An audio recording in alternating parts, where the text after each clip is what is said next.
Welcome to the Out on a Limb podcast. We are all interconnected to a greater web of consciousness. Our aim is to open your mind to a new world through having open-minded discussions about what we perceive our reality to be. Welcome, everybody, to Out on a Limb podcast, where I realized I don't have to say the welcome anymore because Chrysilla did it for us. But that's okay. It might take me a while to get out of the habit.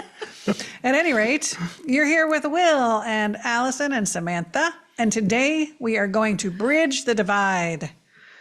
Or we're going to attempt. We're going to attempt. When you say that, it's like that's like a loaded statement. There's this chasm. Right. That's a loaded statement. One time the collective mentioned when we did a private channeling, we were talking about how these divisions were becoming so prominent. They did say that our role is to, and this is what I envisioned, throw a rope over and pull people across, help to bridge those divisions, right? Not to contribute to them. And the reason that I wanted to have this Are we podcast, pulling them across, or are we pulling the landmass across? whatever you want, or meet in the middle, however you want to look at that. But the metaphor is Just had to get a to visual. throw a rope, Or maybe we're filling in the throw a chasm in between. life preserver, throw a rope, throw something to help people. Don't throw daggers. Oh, Don't be throw that guy. mean words or, don't be that guy. But anyway, I saw that look you just gave me. what did I? Samantha, you just No, I didn't. Okay. I think I'm just thinking about what I'm going to say next. Sorry. Oh, she has that look. What was the understand. look? Do we have to cut this out? No, Okay. not at all. What was the look? Wasn't mean. Oh, there goes Samantha off with her. Don't be that A squirrel. Yeah, Look, tangent. it was funny. Anyway. My tangents. All right. We all know, this is no surprise, that the divisions in our world are becoming greater and greater and greater. People are becoming more and more polarized. It's difficult to find a middle ground with anybody. Is it possible to become any more polarized? Because I keep thinking that, honestly, I think we've reached that. Before we fall off the actual edges of whatever, of right? flat Earth, yeah. No, no, I think. See, that's a polarizing aspect. No, honestly, I think the reason why we're joking here a little bit and playing around is because it's a heavy issue. Oh, absolutely. And I think that building the Yeah. energy up to Yeah. to even tackle this conversation is a thing. Absolutely. Well, but I think it's- we are at that level. And granted, the platform we're on, it's not going to allow us to get deep into the weeds of much of this topic, but it is a topic that is hard to talk about. It's hard to address one-on-one or in group settings. So it doesn't matter. Again, this is a generalization of what we're talking about, but yeah, it doesn't matter where you look, there is division in that. There is have to be polarity so careful what you say. in everything that you do, everything that you say, even up to the point of what you wear. So it's yes. yeah. Yeah, well, if Believe I'm going to or meet whatever. with these guys, I better just go for this. But if I'm meeting with these guys, they're going to go, what's Right. wrong with you? You better be, it's Yeah. almost like, you got to wear your crypt colors and your, Right. Right. it's that harsher reality, of this is my posse, that's yours, and you're either with me or against me. Yeah. It's, Well, and was it the collective or was it somebody else's? And again, I don't have the recall of that because I'm in, but I can only bring this forward from what Allison has brought up before. Again, refresh my memory if this was the collective, but wasn't it brought up that after, maybe it was in one of the monthly channels, after the pandemic, after 2020, Oh, 2020, yeah. where instead of having a collective Reality. point, it all became a fractured individual reality point. So that's why we're seeing this aspect of polarity even more and more, this aspect of division more and more, this aspect of, And this is why it's so important, and we've talked about this in other podcasts, it's so important for us to understand that everybody is literally having their own individual reality. And even if they aren't having their own reality, they certainly have their own perspective. Right. So there is still kind of a common reality. If you were to watch the news or something like that, you might see there's a war and this and that. And it's not to say that that doesn't exist. Yeah. But how you become involved or how you understand it or how much it bothers you is definitely your perspective and your reality. So you can stay above the fray and have your own perspective, and those things can be blips on the radar, or you can decide to jump down into it and have that Get mired in it, that. and that becomes your reality. Then there. So if you take it from an Abraham Hicks point of view, Abraham talks all the time about how, if it's not a part of your thing, it's none of your business. Right. Like it's literally this is your reality right here. Yeah. You're just, like peeping in, like listening in, looking in, and putting your nose literally where it doesn't belong, because it's not really affecting you until it's affecting you. Right. And I know, Or until you let it affect you. Right. yeah, and I've said, I've said that to people and had them come back and say, well, it's irresponsible because your United States government is, making these decisions, or what, however it is. And then I could say, okay, well, I was about to say I don't participate in the American government because they came in to do their thing. Yeah. And literally nothing I say or do, unless I stop my life and read up on it and jump right into it and make it my whole and only endeavor, I'm not going to, make any kind of a dent. And it's also when you're following what resonates with you, what makes you feel impassioned, that does not, Right. So I think that if people could just sit back and, I'm about to say, this is what you should do, but there's like so many branches that could go off of this. Sure. That I'm not even sure how to. And it's not a matter of what you should do. It's a matter of, if you want a calm, peaceful life, here are some tips. How about that? But I mean, in some ways, That's- but somebody's going to say, well, then that's just being naive, because you're not then really looking at the true nature of what's going on around the and world. again, but that's their you are looking, perspective. I stay up on it. I read all of it. Right. I'm not naive. But I don't have to take sides. Exactly. Right, that's what we're talking That's about, the exactly division, right. That's taking right. sides. And truly, the best negotiators, the best mediators are the people that can see both sides and find common ground. Now, one thing I want to say that's really important, and that is that unity consciousness, which is where we are moving to, does not mean we all think the same, does not mean we Right. all believe the same thing, have the same likes and dislikes at all. That'd be vanilla. It means that we can come together as individuals and have respect for each other as individuals, but honoring the differences amongst us. We can enjoy the differences and honor Right. our true and nature. This is what's disappointing to me, what I found coming into the spiritual community, is that if you didn't all think the same, then they stereotyped you. If you weren't a vegan, for example, or you didn't wear a lot of white linen, or you didn't do yoga, all of these things. If you didn't have your crystal or your incense or your Right. And particularly hide my if you crystals. don't vote the way that they expect you to vote. Yeah. But again, even as we move towards that, we're not all going to do yoga. We're not all going to vote for the same candidate. We're not all going to think the same, and that's okay. It's about being able to allow people to have their own Freedoms. viewpoints and perspectives, Yeah. and honoring and respecting them anyway. I think that's part of the problem. So there's no tolerance right now for differences. Right. And We, that's- but yet we're the most diverse. We're supposed to be the diverse planet. We're all trying to be diverse, right? Yes. But yet we don't truly have tolerance for differences.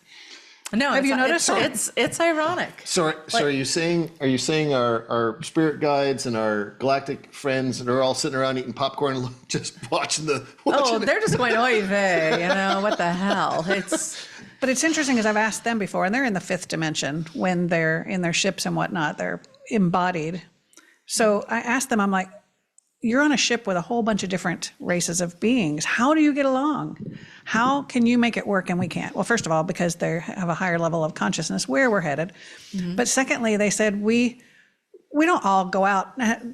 I'm paraphrasing here. But we don't all go out and have lunch together and sit together, but we all have a job to do, and we do our job and we respect each other. So I don't necessarily hang out with the draconians or this group or that group or the grays or whatever, but I can work with them just fine. Yeah. We get 'Cause along. you have a common goal. Right, that right. makes sense. Right. But we're Yeah. not going to sit down and break bread together necessarily. That's interesting. Yeah. Well, okay, so I think if everyone could learn this phrase, it would be like the start of world peace. But Write this down. Get out your pen right now. Super Go ahead. important. It's just saying you're not wrong. Oh, right. Yeah. Yeah. You've Just said that before. really simple phrase because Yeah. because everyone's having a different reality. Yeah. And if they want to sit there and believe, I mean, there's things that are morally reprehensible and stuff, Right. But the thing is, they got to that morally reprehensible spot Yeah. because of a series of events that is part of their reality. Yes. And it's like, so you condemn it, they're not going to understand it because that's where they're coming from. Yeah. Doesn't mean that that's okay because it could possibly hurt others. So Correct. That's the dividing line. And there's a difference between condoning it and understanding it. Yes. And this is how you can get to forgiveness. Yeah. Because I was just about to forgiveness, say that. it's because we think alike. Yeah. But you can't just, it's difficult to forgive people. Yeah. And by forgiving, you're not saying that what you did to me was okay. Not at all. But you're saying that I can rise above to the bigger picture and understand what happened. Perhaps I can even understand why you did what you did or where that came from. Maybe you were abused, whatever the whole thing is, and then release from it, release from the outcome. And I've done that. I've saying my ex, have no problem saying that. But I remember when I sent him a letter of forgiveness because I was going through a dual reality experience at the time. And I totally understood the point of what his higher self was doing, what what the role was in the whole thing, which was like really challenging to deal with. But I understood it, and it's like I'm going to forgive you for this because you don't. It's kind of like forgive them for they know not Don't what even they know, do. right? Yeah. Yeah. And that's as far as I go with any kind of biblical thing. It's like that's out on a limb for me. But Well, we are out on a Yeah. limb, so that's a good place to be. and so I was like, I can forgive you, and none of this is going to probably make sense to Right. you, but this is important for me to do. And I also said, but I won't ever forget. Yeah. That it doesn't- part's not going away. Right. It's a memory, but now it's a story for me. I've released from even like when Good. you forgive, you end up releasing from an emotional block Yep. that holds you back. That just because the thing is, I've probably done a lot of shitty, horrible things in yeah. other lifetimes too. There's no telling, but I could have just said something to someone that devastated them and started them down Yeah. you don't know what the ripple effects of Right. anything you do. And that's why you can't just say things to people and just, I don't know. There's a, You have to take responsibility. yes. But also when you forgive, you're breaking that karmic bond so that you don't have to come back in together and figure it out next time. Yeah, I certainly don't Right? want to do that. So that's, yeah. So I think this whole divide and the reason we're becoming more polarized partly is because of this intolerance for differences, which is so, again, that's curious to me because that's all we talk about we value differences Democracy and yeah. and diversity, right. But that's not truly what's happening really in the real world, I don't think. No.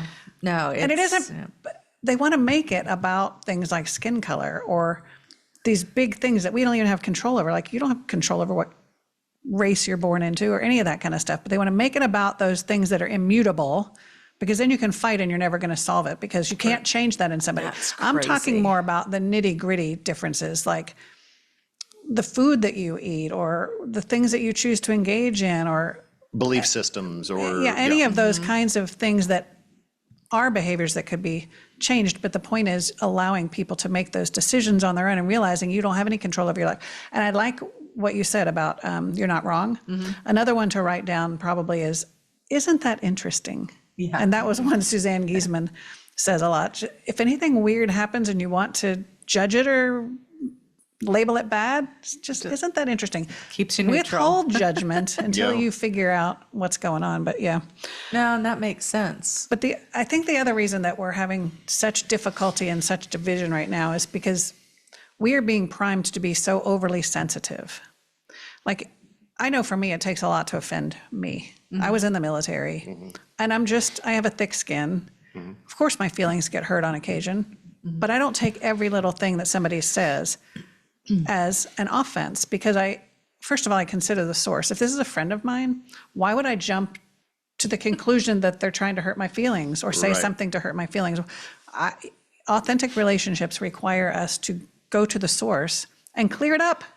Yes. Clear it up. You don't go on TikTok and start bad mouthing people or And not for months, not for... Delete you them know, off of like- Facebook, or go tell all of your friends what a bad person this person is, or whatever it is. It's like, why would you choose to be offended in the first place? Why do you want to live in that energy of offense? Well, okay, so that goes back to communication and it's how we perceive the world, but it's a lot of, I don't know, it's like we don't have developed communication skills. Well, that's true. And we're not teaching it in school. No, and I'm living an example of it right now, or witnessing an example of it, because, and I'm just going to say this because I don't think they're watching, so I'm not going to worry about it.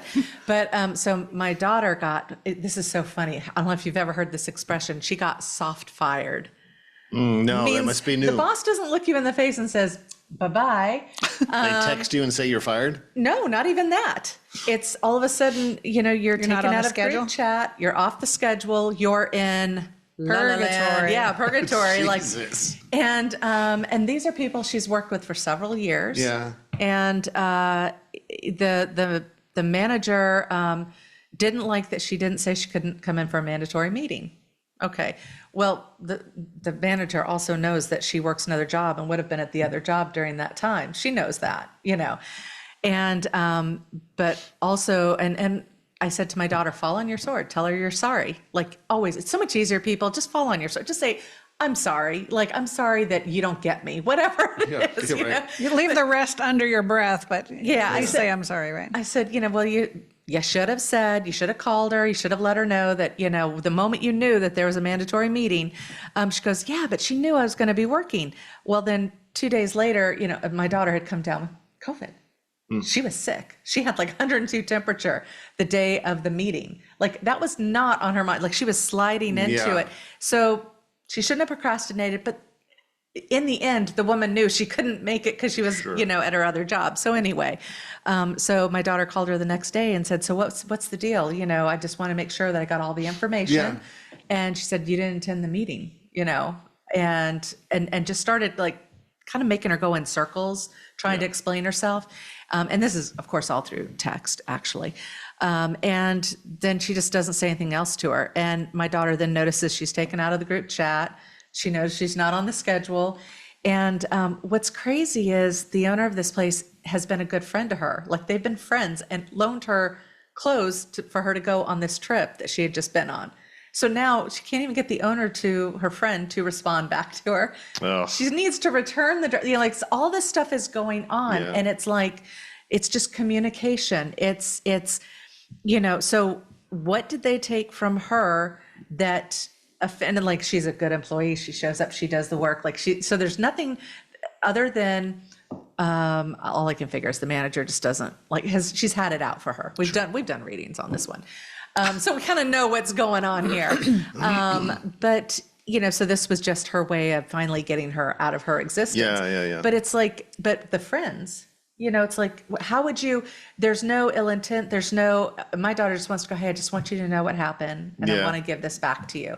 I just want you to know that. And she can't even say that, and so anyway, and that's kind of taken away a little bit from the, what we're talking about with the division, but it's the part of the communication. It's how you perceive the people around you, and realizing, like if you get out in the countryside and you travel around and stuff, you realize everybody just wants to live. They have good intentions. They want to help. They want to talk, and it's you don't feel that divide.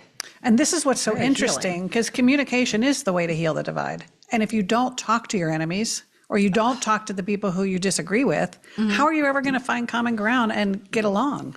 Yeah. So censoring people or being upset to the point you won't talk to people, or you won't come to the table with people who have differences, then it doesn't make sense to me. Because right now what I see happening is the younger generation, and I'll say these youngins, right? These youngins, right? I'll say I don't know, early 20 to early 30 time frame.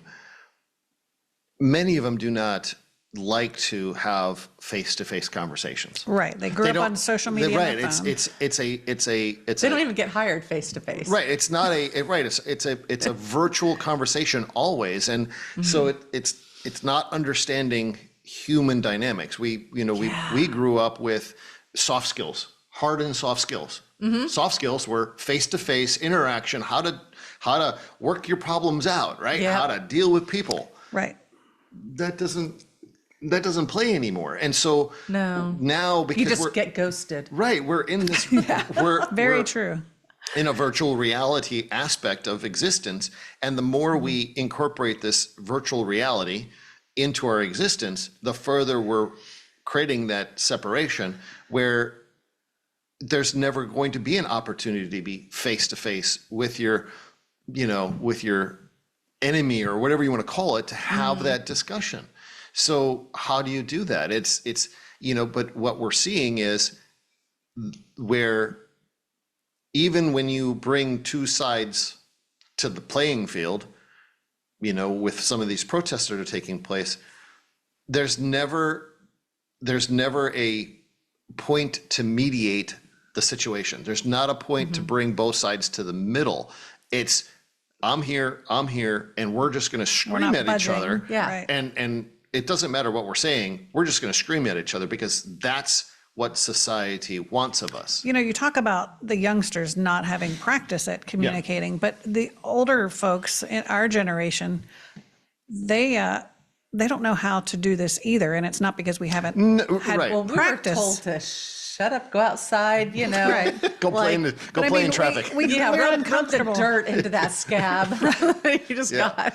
Yeah. Grow a backbone. Yeah. But we're uncomfortable having difficult conversations. We're not used to debating. Most of us probably have never taken a debate class. No. We don't like true. confrontation. I know I don't like confrontation, so I avoid it. So if somebody's bothering me, I'm probably going to get more upset rather than going to that person and saying, hey. But that is the mature thing to do. And when we have these authentic relationships, as we move into the fifth dimension, we have to be authentic and truthful and speak with love our feelings to the other person, whether it's uncomfortable or not. We have to get familiar and comfortable with uncertainty moving forward and with difficult situations, conversations or otherwise. Well, and from your own experience, because I've seen this happen over the last year or so, is stepping into that space of being authentic with people in your circle, right? And the first time you do that, and I'll liken it to having, because many of the roles I played in my civilian world in the quality sector require me to stand in front of somebody and, well, in that case, hold a truth or hold a line of truth in the face of adversity. Stand in a boardroom and explain why this is wrong. And you've got an entire boardroom telling you, no, this is the way we're doing it. And I'm pushing back because that's my role. Yeah, see, I'd crumple and just with but my tail between my legs. But there's a difference. There is a difference when you know that you have, what's the best way to say it? You have truth behind you and integrity behind you, and you're the ability to understand what the outcome's going to be. In my case with quality, there was an outcome that we were trying to achieve, and that was implicitly stated in all the documentation, but yet which was safety, but yet everybody else is looking at a different margin on the bottom line, right? Yeah. So anyway, but going back to having conversations with other people, it's when you take that first step and you initiate that the very first time, it's difficult. Very, very difficult. It doesn't matter what role you're in. I never took debate, but I'd imagine it's the same thing in debate. It's taking that first step and getting those first few words out. But once you do, I would imagine, and again, you can play into this. I think it gets easier. There's a bit of feeling of liberation in that. Yes. And when you do that, it strengthens you, and you realize, okay, this wasn't that bad.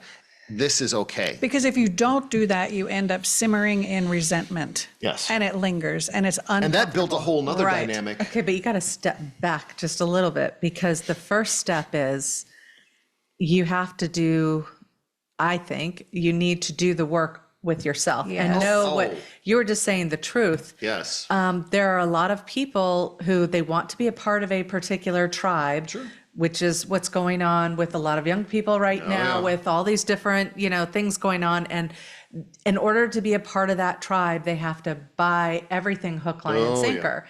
And so they, I wonder how often they really sit with themselves and say, is this true? right. Does this resonate with me? Right. Does this make sense?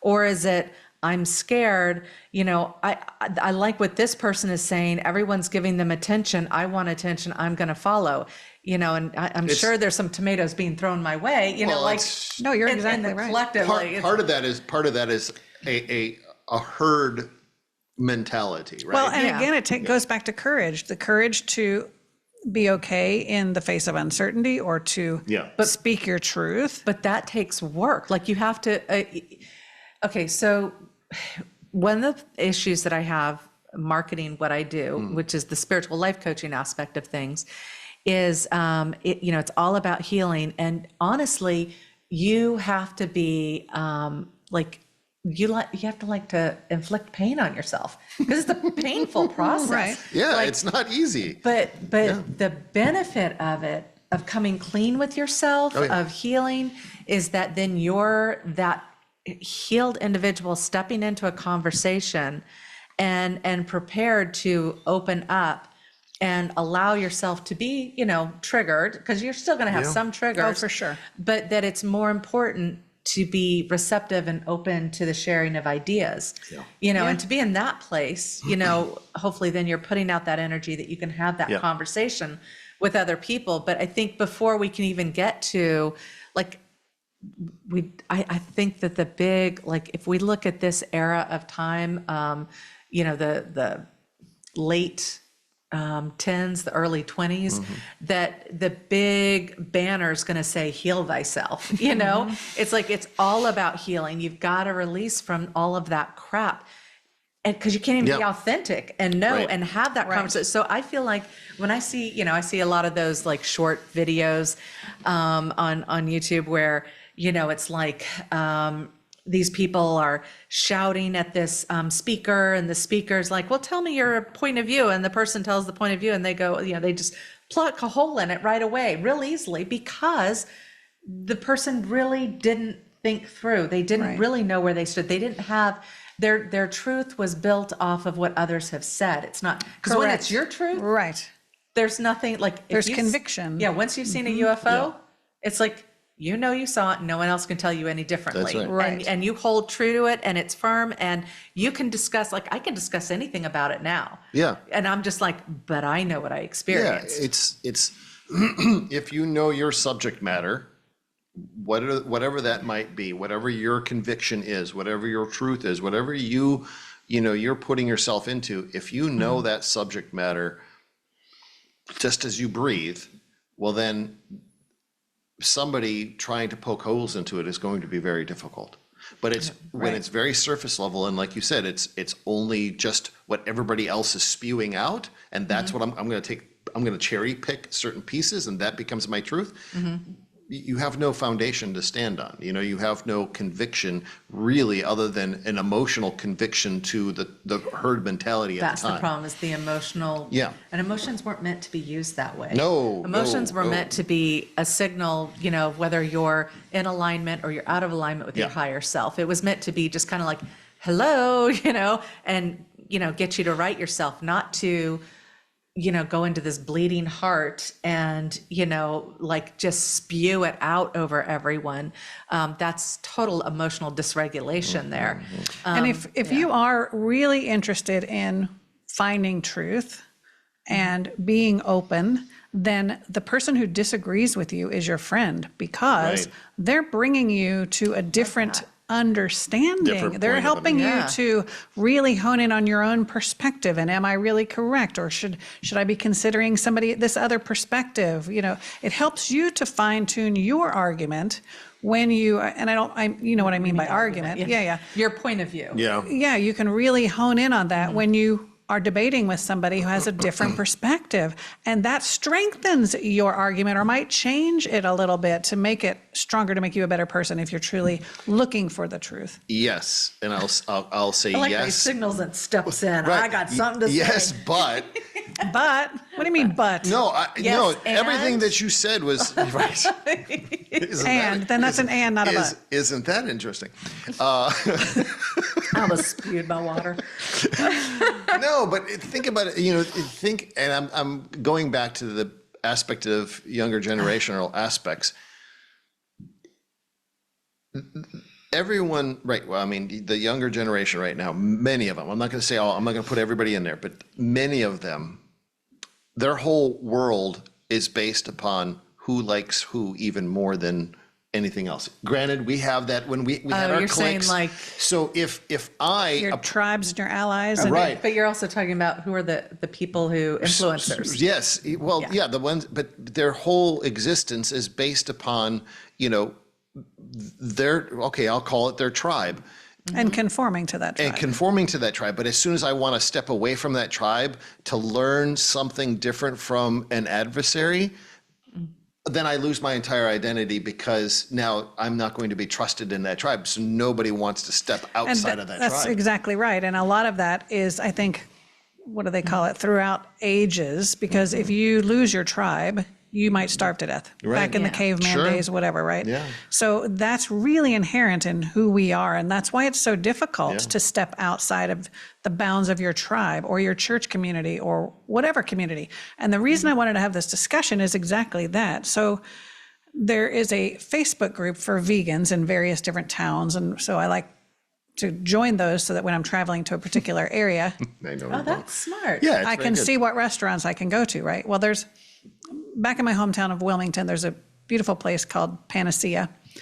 And they used to be completely vegan. 100% vegan. And we went there Delicious. all the time. It was always packed. It was beautiful. The food was delicious. Well, for whatever reason, and I don't remember what it is because I didn't want to get mired into this whole argument, they decided to not be completely vegan anymore, but they still had a number of vegan dishes on their menu. They were diversifying. But they were going to start having meat for the meat lovers. I guess people had mentioned that they would like to have, like my spouse would like meat, whatever. Yeah, that's always a hard one, I would think. Yeah. So anyway, the arguments and the vitriol that ensued on that Facebook group was appalling. I mean, they skewered these people, the owners of this place. I mean, Yeah. it was so bad that whoever runs the Facebook page had to stop the comments or whatever. And then, of course, everybody's mad. Oh, see, they're stopping the comments because blah, blah, blah. Because you're not saying anything constructive. It was awful. We're boycotting. We're never going to go there. And what's wrong with you? It's not your business. It's Right. it's like not your livelihood. And so I was initially going to call this podcast the Extremist Podcast because these were like extreme vegans. Now, I get the whole perspective. I understand about animal rights and I get all of that, but you are not convincing people to become. That's why vegans have a bad name. You're not convincing them to come over to the vegan side by berating people and clubbing them and calling them. Yeah, but are you really names really vegan if you're not eating completely raw and eating everything that's just completely organic? Of course and, you are. You're know, a technical vegan. Well, He's making a point, I think. I know. are you really being vegan? Okay, so here's the point, I guess. You can have your conviction, you can have your, whatever that bandwagon is, whatever, if you're a rebel and you came in here to save whatever you're here to save, the animals or Yeah. from human trafficking, whatever it is, that's admirable. But when you lose the focus to the point where you are now becoming the aggressor, you're not helping your cause at all. And you're alienating people, and people are not going to listen to what you have to say. Well, you're also becoming a dictator. You're becoming what you're rebelling against, Right. essentially, Yeah, and that makes absolutely no sense. to force your agenda. Yeah, that's wow. And you kept saying you're this, you're that, which is the primary word. This is your perspective. And it's okay to have your perspective. You know, I always say everything has to be done with integrity. Yeah. You know, and it's like if you say, well, that's a damn shame. I really enjoyed going there. You know, I hope you still have some of the dishes that I love. That would be a healthy reply, you know? Right. But for people to think that they can, like, it's almost like holding a gun to the owner's head and saying, and we've seen this in other instances. Remember the cake incident where the person wasn't, you know, they didn't want to make the cake for the people. And it's like, but it's their business. If that's, you know, their fundamental values and they don't, you know, and it bleeds over into the love of the product they make, why would you force someone to make something, to do it the way you want it done? Go somewhere else. There's other people that share your values, your views, whatever. But to force everybody into this mold is saying, I no longer care about what you think, even though we're supposed to be caring, tolerant, loving, diversified, you know, and inclusive. We're so uninclusive, you know, to sit there and say to someone, you must do what I want you to do. You're hurting my feelings. Right. It's insane. Yeah. That is so off. You know, and that's, I can go down that road. I think that's part of the problem with where society is headed, is that we want to regulate these things. We want to make laws against being mean to each other, or make laws against saying something mean to each other, or laws against, we're trying to corral and control people's behavior to the nth degree. You cannot legalize morality like that. It has to come from within the heart. You can't force somebody to think good thoughts. You can't force somebody to do nice things. Okay, certain things need to be against the law because we all agree that we have common boundaries, but you can't regulate good behavior. You know what I mean? You can. It's called digital currency and the new social monetary system. Like, you know.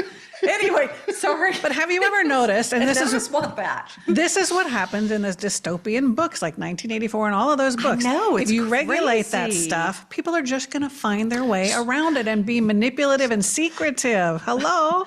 Yeah. My brain. Oh my God. Don't even. No, I'm just, you know, you bring that up as far as the digital, you know, whatever currency and all that stuff. And I'm thinking to myself, they're going to get away from, you know, red light cameras at intersections, and they're going to have smile cameras. And if you're not smiling and being happy, they're going to deduct credits from your, and your car's going to stop because you only have so many credits in your car. Well, Rob made a statement a long time ago that stuck with me, where he said, he says a lot of kind of seemingly profound things that kind of surprised me, and like he's right again. And he said, you know, when you start pleasing everybody, you please no one. No, exactly. Right. 100%. You can't, you know, it's why I don't go and live in the city. Because the city can't be what I need it to be, you know, and you get people who, like, we experience this a lot. You know, I grew up on a resort island, and we get people coming from, you know, the cities up north, coming down to there, and like this, I think it was this last time or the time before, where we had someone running for mayor there. And he'd only been living there 2 years, and he thought that he knows the best way. How to run it better. You know, he knew nothing about the native islanders. He knew nothing about, you know, the previous corridors or how things affect the wildlife, or, you know, like all of these things. And it's just, it's mind blowing. But, you know, there's a level of arrogance in people like that. Yeah. And the thing is, it's like, you know, and that could have been his truth, and that's fine. But again, you have to respect, you know, like, this is somebody's livelihood. This is somebody's area of living. This is somebody's space. And when I think traveling is the greatest thing, because you learn how to step into other people's spaces. And I will tell you this, when I was traveling in Europe, and I think I was like 19, 20 years old, and I hated every time that I had to go and cash a cashier's check. And there was a place on the Champs-Elysees, and I would dress as Euro as I could, and there would be the Americans. Spotted you. Yeah, because there is definitely a look, and you know, the Americans would be there, and they would be dressed literally. they would have the Hawaiian print. I'm like, I couldn't believe I was actually seeing it. And if they knew you were American, the first thing they want to do is ask you for help. And the last thing you want to do is help them, because they weren't trying to get within, they wanted to complain. They wanted to, and that let me know right away, okay, there are people who they travel for the experience, to feel a part of the culture, to try the food, I tried to do that, by the way, in Oklahoma City, and I haven't found the food culture there. There's no food culture. Is there in a Oklahoma food City. culture? I don't think in Oklahoma City. Never been there. But the thing is, like, that's part of it. You have to be willing to open yourself up and allow other people to blend with you, to share their experiences, Well, I think that you bring up a good point. With what I would say with the majority of what we're seeing with the, and we'll go back to the protesters and stuff like that we're seeing and here at college campuses. I would say the majority of them have never left their hometown or left their college campus. They've not explored other regions of this little planet that we're on. Because once you go and you explore and you go and travel to other countries, it puts things in perspective. Pretty quickly. Very quickly. It's like the people who say, I don't like who's being voted in, I'm leaving this country, and you're just like, have at it. Fine, see if they allow you in. Here's your plane ticket. Yeah, right? And it's not, to me, that's not a snotty comment. It's because it's not what you want. So you want to go somewhere else to find what you want, but you have no idea that they don't even do things the way that you thought they did here. Right. And they're not even going to let you in, like maybe a visa, but it's like, it's so unrealistic. It's like we see these beautiful pictures, like especially, look at your Windows, if you've got a Windows desktop, and they give you these gorgeous pictures of all over the world. And it's like, well, the reason why nobody's there is because they're in remote locations and it takes a bit together and you can't make a living there. It's like you're going to be stuck back in the city with all the rules and all that. And they just don't. Yeah. Well, it's not to say that our country is perfect either. No, but not at all. stay here and help make it better. And we don't make it better by beating people over the head and protesting and, well, peaceful protest. Sure, of course, we need some of that on occasion. Yeah. But working behind the scenes and working on self. Yes. Self is where it all starts. An awareness of self, a healing of self, being able to speak with truth and courage and integrity. But if you don't explore your inner workings, then you don't even know what that is, like you said. Well, here, so my nephew went to New Zealand and he needed that space, like, like literally just to cut himself off from the family and, and he's adapted himself over there. But I remember at one point saying to him, you know that wherever you go, there you are. Yeah. Right. You Yeah. take all of that with you. Yeah. Who was it that said, somebody said that recently, somebody famous. Well, and it's the same way with a relationship. Like, I get people that they do this with y'all. They come in and they're just like, I'm so ready for a relationship. I want a relationship. And you're like, okay, what do you want in a relationship? I want this, this, and this. And I'm like, what have you done? You didn't have that in your last relationship. What have you done to heal yourself that you're now in a space that you can even That receive you're ready that? for that. That you're Right, ready for right. your vibration is ready to receive all of that. Yeah, Yes, and exactly. so it goes back to, like you said, it's the healing.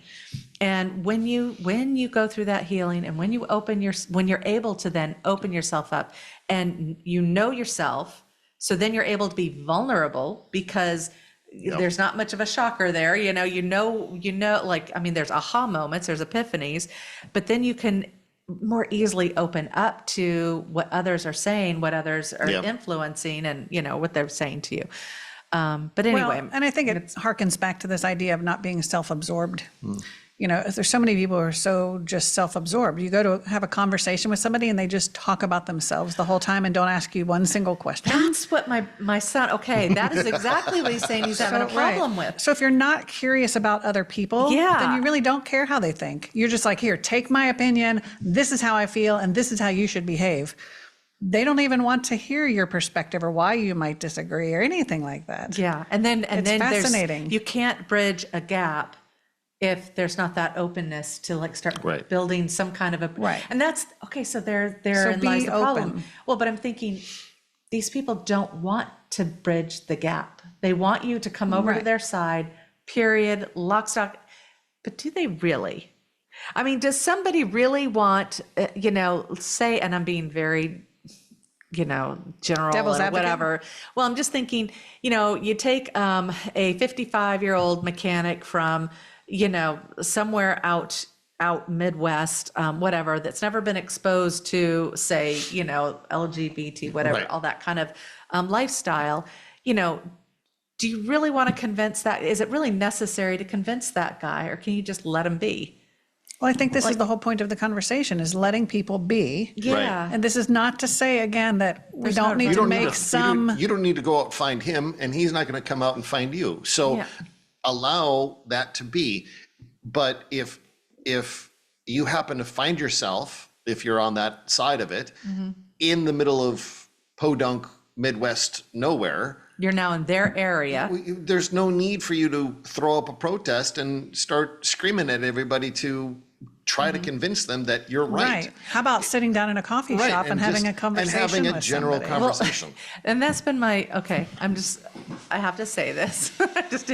That's what I've never understood about the whole pronoun thing, because I don't walk up to you and say, Will, what are your pronouns? He, okay, because I'm not going to refer to you as he. I'm just going to say, hey, Will, what are you doing? Right. It's like I'm not ever going to, and then if I get into a deeper relationship, like, Yes, you're going to be respectful. You want to Yeah. be respectful to the person. but it's just not necessary from this right get-go. This is why I say we don't have to regulate everything, because you cannot regulate kindness and the desire to respect each other. That's That right. has to That come from is right. within. It has That's to right. come from the heart. You have to work to compel people to want to be that, to want to You have to be the example. heart-centered. Yes, yes. And I'll just, I'll probably get judged for this, but if you're going to come at me as an aggressor, well, then expect all my doors to be closed. Right? Well, because nobody's got time for that energy. I'm not going to, you can throw everything at me that you want me to believe. All my gates, my walls are up, my doors are closed. Well, and because at that point, you're not there to have a conversation. Oh, of course. Right? You're there to force me into a corner of choosing something that I haven't even given the first thought about to understand. Give me time to understand, and I may open those gates up. I may open those doors up, and then, but that's only going to come if we can sit down and have a person-to-person casual conversation, so that we both can lay all of our information out on the table and understand each other from a mutual point, not a one-sided event. Well, of course, that's a kind of a given. And that's all of these time-trusted phrases or quotes, like you get more flies with honey than vinegar or whatever. I mean, that's the whole point. So if you're coming at me, I'm less likely to listen to what you have to say, and I'm but I'm not more gonna, interested in protecting myself. But I'm not going to agitate it by screaming back at you. I'm not going to be the reverse aggressor on you. It's going to be just a point of. But I think sometimes that's our first inclination is to do that. Yeah. Well, I remember saying to my dad once, defense mechanism. He and I did not have a great relationship for the longest time, and he would say to me, at some point we got to kill the fatted calf. That's how he would phrase it. Like, we got to, spill our guts and try to settle something. Yeah. But I knew from his perspective, I had heard enough coming out of his mouth. Yeah. And I finally had gotten old enough and had my boundaries set enough and confident in myself that I was able to say to him, no, we don't. Because you want me to hear your point of view, your perspective, but you really aren't willing to accept that I have one too. And so I was very kind about it, but I just said, I think we just need to keep Agree to disagree? agree to disagree and keep working back slowly the way we've been doing. Yeah. And so, there's times like, okay, here's the thing. And especially like in the vegan situation with that, going back to Wilmington, not everyone needed to know everyone's opinion on it. They weren't putting it out there for anyone's opinion. Right. They were simply announcing it. So it's like, God, people need to have some, because I think it's because of this whole digital world and texting and all that kind of stuff. Right. That like people, they just throw out all of this, they spew all of this stuff without consideration. Like, okay, and my husband, he's one of them. He's gotten really good about it. But I would say to him, like he would put a snarky comment on Facebook, and I'm like, hun, I want you to imagine that it's a big playground where there's a sandbox and you got to play nice in that sandbox, you know? It's like, if you're going to contribute, try to be, you know, okay, it's fun to be fun, or, you know, but meaningful, but respectful. Constructive. Yeah. I would versus destructive. I would say that, you know, the majority of those individuals that made comments like that, if there was no digital, You have face to face. right? If there was no digital environment to express that concern, they would never walk up to the door of that establishment and open that door and start screaming that same stuff inside the establishment. That's the anonymity that we have. Even though your name's on it, yes, it's still Is it truly their name though? You know what I mean? So it's this falsehood that we generate for ourselves, this digital aspect, and it you know, it's like they feel like they're a superhero when you can do that. I mean, what good did it really do? Nothing. It didn't shut them down.